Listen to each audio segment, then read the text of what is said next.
Hello guys, मैं लेकर आई हूँ आपके लिए कुछ इम्पोर्टेंट करंट अफेयर्स के आर्टिकल्स। तो चलिए शुरुआत करते हैं।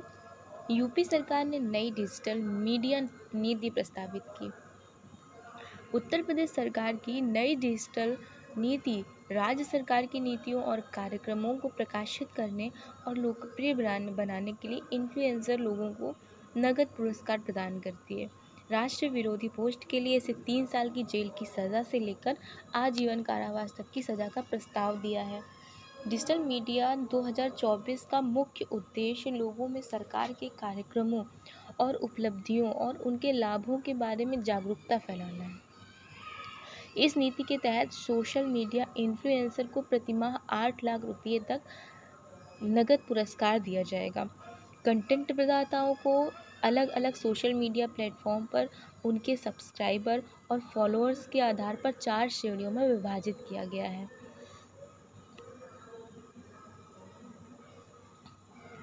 प्रधानमंत्री मोदी ने जिला न्यायपालिका के राष्ट्रीय सम्मेलन को संबोधित किया।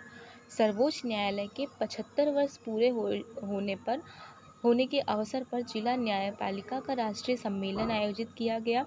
सम्मेलन के दौरान न्याय की सुगमता और न्याय की गति, मानव संसाधन और न्याय प्रणाली से जुड़े मुद्दों और अन्य मुद्दों पर चर्चा की गई। इस सम्मेलन में न्यायिक स्वास्थ्य पर एक सत्र भी आयोजित किया गया। प्रधानमंत्री जी ने कहा कि पिछले 10 वर्षों में न्यायिक बुनियादी ढांचे पर 800 करोड़ रुपये खर्च किए गए।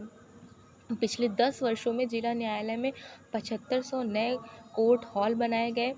प्रधानमंत्री नरेंद्र मोदी ने 3 मार्गों पर 3 वंदे भारत ट्रेनों को हरी झंडी भी दिखाई, जैसे मेरठ लखनऊ, मदुरै बंगलौर और चेन्नई।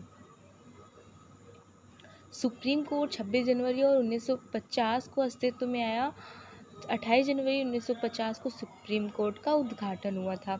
उद्घाटन पुराने संसद भवन के चैम्बर ऑफ प्रिंसेस में हुआ, जहां 1937 से 1950 तक 12 वर्षों तक का भारत का संघीय न्यायालय बैठा था।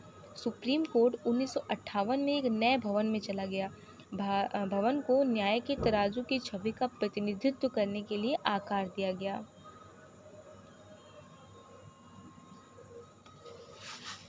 स्कूली शिक्षा एवं साक्षरता विभाग द्वारा राष्ट्रीय शिक्षक पुरस्कार 2024 के लिए भारत भर के विद्यालयों से 50 शिक्षकों का चयन किया गया। राष्ट्रीय शिक्षक पुरस्कार 5 सितंबर 2024 को प्रदान किए जाएंगे। इनका चयन स्कूल शिक्षा एवं साक्षरता विभाग द्वारा कठोर, पारदर्शी और ऑनलाइन 3 चरणीय चयन प्रक्रिया यानी कि जिला, राज्य और राष्ट्रीय स्तर के माध्यम से किया जाएगा।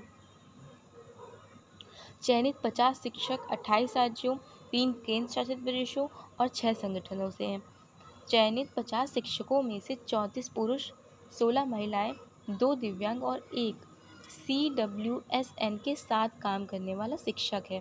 इसके अलावा उच्च शिक्षा विभाग के 16 और कौशल विकास एवं उद्यमिता मंत्रालय के 16 शिक्षकों को भी सम्मानित किया जाएगा। 5 सितंबर 2024 को विज्ञान भवन में आयोजित समारोह में 82 शिक्षकों को यह पुरस्कार दिया जाएगा।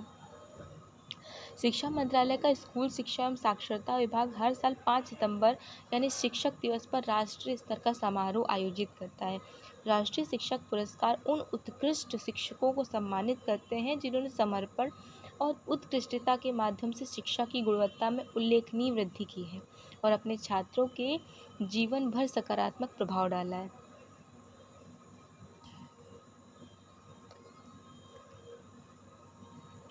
गोवा में पहला स्वदेशी रूप से विकसित प्रदूषण नियंत्रण पोत लॉन्च किया गया। भारतीय तटरक्षक बल ने 29 अगस्त 2024 को गोवा में अपना पहला स्वदेशी रूप से विकसित प्रदूषण नियंत्रण पोत समुद्री प्रताप लॉन्च किया। इस कार्यक्रम की अध्यक्षता करने वाले रक्षा राज्य मंत्री श्री संजय सेठ ने उद्योग भागीदारों को रक्षा उत्पादन में भारत को पूरी तरह से आत्मनिर्भर और शुद्ध निर्यातक बनाने में योगदान देने के लिए आवश्यकता पर जोर दिया है।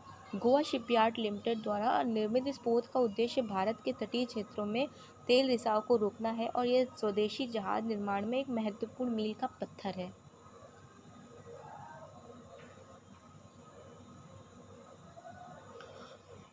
Doctor TV. सोमनाथन ने एक नए कैबिनेट सचिव का पदभार संभाला है। Doctor TV. सोमनाथन ने 30 अगस्त 2024 को राजीव गौबा की सेवानिवृत्ति के बाद भारत सरकार में नए कैबिनेट सचिव के रूप में पदभार संभाला। डॉक्टर सोमनाथन तमिलनाडु कैडर के आईएएस अधिकारी हैं। उन्होंने कलकत्ता विश्वविद्यालय से अर्थशास्त्र में पीएचडी की है। उन्होंने हार्वर्ड बिजनेस स्कूल से एग्जीक्यूटिव डेवलपमेंट प्रोग्राम भी पूरा किया और वे एक योग्य चार्टर्ड अकाउंटेंट, कॉस्ट अकाउंटेंट और कंपनी सचिव हैं। भारतीय सेना ने शुरू किया प्रोजेक्ट नमन। भारतीय सेना ने प्रोजेक्ट नमन के पहले चरण की शुरुआत की है। प्रोजेक्ट नमन को डिफेंस पेंशनर्स, वेटरन और उनके परिवारों की मदद के लिए डिज़ाइन किया गया है। प्रोजेक्ट नमन स्पर्श यानी कि system for pension administration Raksha digital pension प्रणाली के कार्यान्वयन पर केंद्रित है, जो डिफेंस पेंशनर्स के लिए पेंशन संबंधी प्रक्रियाओं को सुगम बनाती है। प्रोजेक्ट नमन की शुरुआत के मौके पर सेना प्रमुख जनरल उपेंद्र द्विवेदी और आर्मी वाइव्स वेलफेयर एसोसिएशन की अध्यक्ष सुनीता द्विवेदी भी मौजूद थे। सेना की तरफ से जारी विज्ञप्ति के अनुसार प्रोजेक्ट नमन के लॉन्च के अवसर पर बोलते हुए जनरल उपेंद्र द्विवेदी ने कहा कि इस सेवा की शुरुआत से वेटरन और उनके परिवारों को वह देखभाल और मदद मिलेगी जिसके वे हकदार हैं। उन्होंने सैन्य स्टेशनों के आसपास के इलाकों की पूरी आबादी तक इन आवश्यक सेवाओं को पहुंचाने पर जोर दिया है।